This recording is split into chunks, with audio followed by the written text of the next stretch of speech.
Hare Krishna, welcome to Madan Mohan kitchen. তো আজকে মা বানাবে ঝিঙে আলুর পোস্ত বা ঝিঙে সর্ষের পোস্ত। তো প্রথমে কালো জিরে, 5 ফোড়ন, গোটা জিরে, শুকনো লঙ্কা এবং আলুগুলো দিয়ে একটু ভেজে নিতে হবে। দেখুন ভাজা হয়ে গেছে। এরপর ঝিঙে দিতে হবে, কেটে রাখা ঝিঙে আগে থেকে ছিল সেটা দিতে হবে। এরপর সুন্দর করে একটু ভেজে নিতে হবে এটাও। তারপর নুন দিতে হবে। আগে নুন দিয়ে দিলে কিন্তু ভালো করে ভাজা হতো না, তো সেই জন্যই পরে নুন দেওয়া হলো এবং তারপরে হলুদ দিয়ে আবার একটু সুন্দর ভেজে নিতে হবে। তারপরে দেখুন কালো সরষে, সাদা সরষে এবং টমেটো, পোস্ত, জিরে এবং কাঁচা লঙ্কা বাটা এটা দিতে হবে। এটা হচ্ছে মেন মশলা।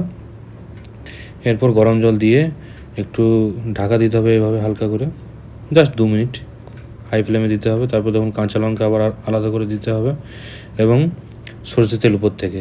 কিছু কিছু সবজিতে সরষে বাটা দিলে কিন্তু বেশ লাগে, তাই না? এটাও সুন্দর হয়েছিল। হরে কৃষ্ণ, আমরা তৈরি করুন।